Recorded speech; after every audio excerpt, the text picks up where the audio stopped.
একদল খাইছে আরেক দল খাওয়ার জন্য রেডি হয়ে আছে। আমরা এরকম চাই না।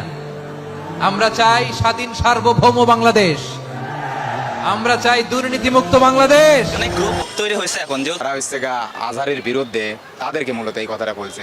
ইসলামিক বক্তব্য হিসেবে আমি রাজনৈতিক বক্তব্য হিসেবে দেখতেছি, এটা ইসলামিক বক্তব্য মনে করতেছি না আর কি। খেয়ে যাওয়া বা খাওয়া পার্টি, এই ধরনের বিশেষণগুলোকে আমরা বেশি ব্যবহৃত হতে দেখছি। টুপি লাগিয়ে পাঞ্জাবি পরে বিএনপিকে বলবেন না আপনি, তাহলে কিন্তু হ্যাসনাস্ত শিকার হবেন।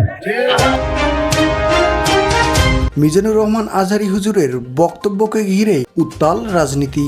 সম্প্রতি একটি মাহফিলে মিজানুর রহমান আজহারী বলেন, একদল খাইছে আর একদল খাওয়ার জন্য রেডি হয়ে আছে। মিজানুর রহমান আজহারী হুজুরের এমন বক্তব্যের পর এটি সোশ্যাল মিডিয়ায় প্রচুর পরিমাণে ভাইরাল হয়, যার পরিপ্রেক্ষিতে বিএনপির নেতাকর্মীরা মিজানুর রহমান আজহারীকে নিয়ে সমালোচনা করেছেন। সম্প্রতি বিএনপির এক নেতা দাবি করেন, মিজানুর রহমান আজহারী টাকার বিনিময়ে আর এক দলের পক্ষ নিয়ে এমন বক্তব্য দিয়েছেন। চলুন বিস্তারিত জানা যাক।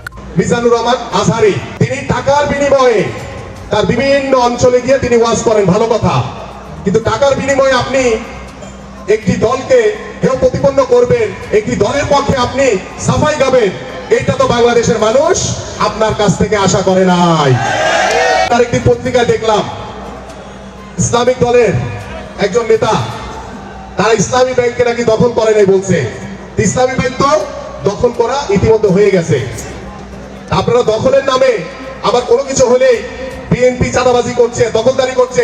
আরে ভাই, আপনারা এসব প্রমাণ করে দেখান যে বিএনপি কোথাও চাঁদাবাজি বা দখলদারি করছে। এটা আপনাদের বানানো একটি খেলা, আমরা এটা বুঝি।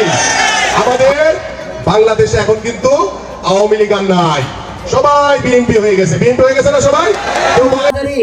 বক্তব্য রাখে বিএনপির বিপক্ষে, এত সাহস সে কোথায় পায়? এই মিজানুর রহমান আজহারী এত ষড়যন্ত্র কিসের? ক্ষমতা নেওয়ার জন্য এত ষড়যন্ত্র কিসের?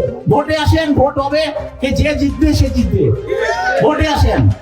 তবে বিএনপি নেতার এমন বক্তব্যের পর সোশ্যাল মিডিয়ায় তুমুল সমালোচনা চলছে। বিএনপি নেতার ভিডিওর কমেন্ট বক্সে দেখা যায় বিএনপির অনেক কর্মী দলটিকে বয়কট করার সিদ্ধান্ত নিয়েছে। প্রিয় দর্শক, আপনি কি মিজানুর রহমান আজহারী হুজুরের বক্তব্যের সাথে একমত? জানিয়ে দিন আপনার মূল্যবান মতামত আমাদের ভিডিওর কমেন্ট বক্সে। ধন্যবাদ।